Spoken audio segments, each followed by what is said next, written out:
One gloomy spring day in 2012, on the outskirts of London, work was in full swing.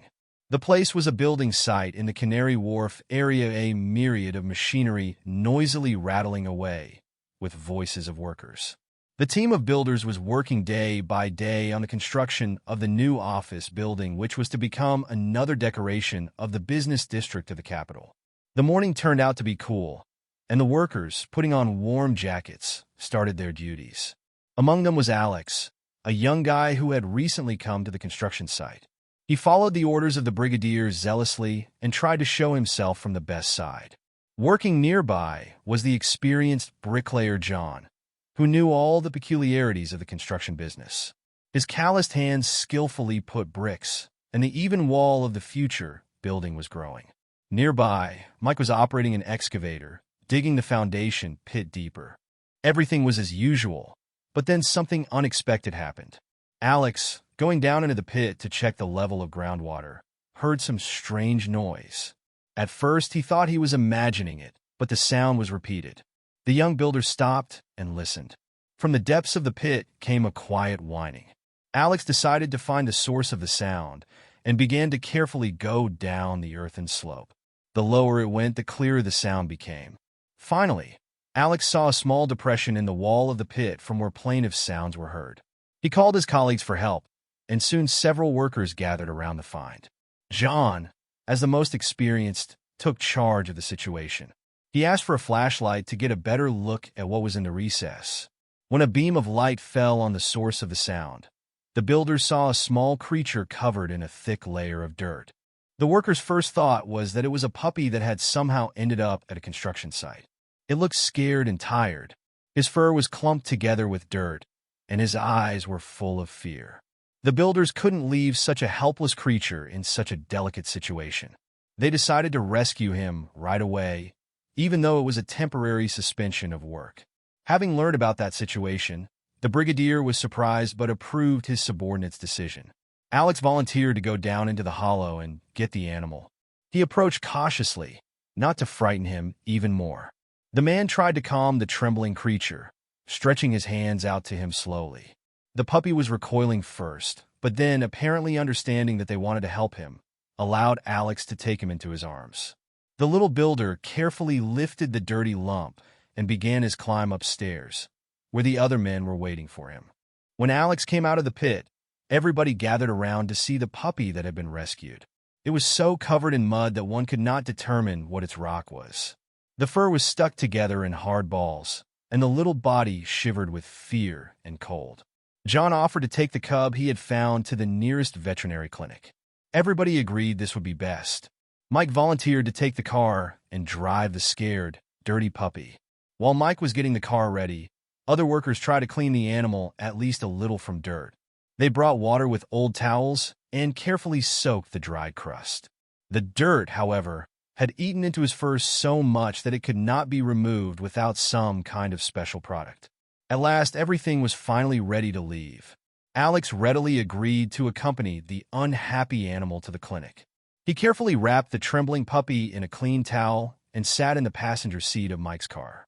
During the ride to the clinic, Alex tried to soothe the puppy by speaking in a soft voice to him and lightly stroking the baby. The trembling gradually lessened, and the found cub seemed to relax a little. Mike carefully drove without sudden movements. He chose a route with the fewest traffic lights to get to the clinic faster. From time to time, he glanced at the passengers, making sure that everything was in order. 20 minutes later, they arrived at the veterinary clinic. It was a small but modern building with a bright sign. Alex and Mike rushed inside, holding a towel-wrapped puppy. They were greeted by a young administrator in the reception room. At once noticing the condition of the animal, she called the on-duty veterinarian. In a few minutes, Dr. Brown, an experienced specialist with kind eyes, appeared. Dr. Brown glanced at what was going on and invited the builders to proceed to the observation room. There, he carefully unfolded the towel and started examining the animal. His experienced hands deftly felt the small body, checking for injuries. Fortunately, no serious damage was found. However, the doctor noticed that the animal is severely exhausted and dehydrated. He confirmed that it was a puppy looking at the size and shape of its body, and suggested starting the cleaning and treatment procedure as soon as possible. Alex and Mike agreed to leave the found cub at the clinic. They left their contacts and promised to come back later to find out about his condition. Dr. Brown assured them that he would do everything possible to save the little patient. The builders returned to the construction site, where their colleagues were looking forward to them. They told about the visit to the clinic and the fact that the animal remained under the supervision of doctors. Everybody was happy that the baby was so quickly helped. Work on the site continued, but all thoughts of workers got back to the puppy that had been rescued. It turned out that there were discussions on the type of breed it could represent and how the animal ended up in a pit. Versions were very different, from a lost home pet to a stray dog, which accidentally wandered into a construction site. Meanwhile, an arduous job of cleaning and curing started at the veterinary clinic for the little patient. Dr. Brown and his assistants washed off the hardened dirt with special shampoos and warm water gingerly. The cleaning took almost an hour. The layers of filth were washed off layer by layer, uncovering the hair of the animal. To the doctor's surprise, under the layer of mud, there wasn't a puppy, as everybody thought first, but a real little fox. The red fur started to appear from nowhere and became more and more visible. It turned out that the fox cub was very small, about 4 months old. He was terribly exhausted and frightened, but gradually began to trust the gentle hands of veterinarians. After bathing, the fox cub was carefully dried with soft towels and placed in a warm box. Dr. Brown conducted a full examination, taking all the necessary tests and making x-rays. Yet, amazingly, the examination results revealed that this cub was not seriously hurt despite his utter exhaustion and dehydrated state. He was prescribed a course of vitamins and special diet to regain strength. At the clinic, the fox cub was soon nicknamed Jasper, which sounded very appropriate for such an uncommon patient. The clinic staff took turns on duty near the box, following up with the condition of the little patient and providing him with everything he needed. The news spread in no time throughout the clinic of their extraordinary patient. Most employees came just to look at the little fox cub, so surprised by his amazing rescue. Jasper's story touched the hearts of everyone who learned about it.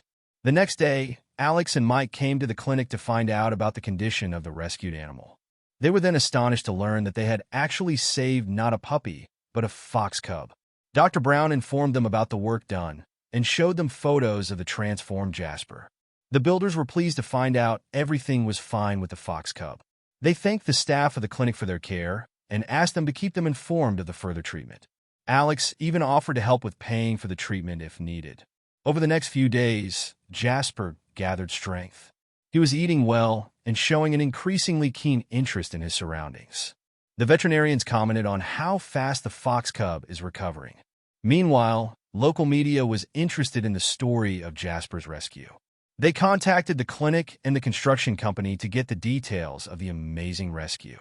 Soon, an article appeared in the local newspaper about brave builders and the miraculous salvation of a fox cub that everybody initially thought was a puppy.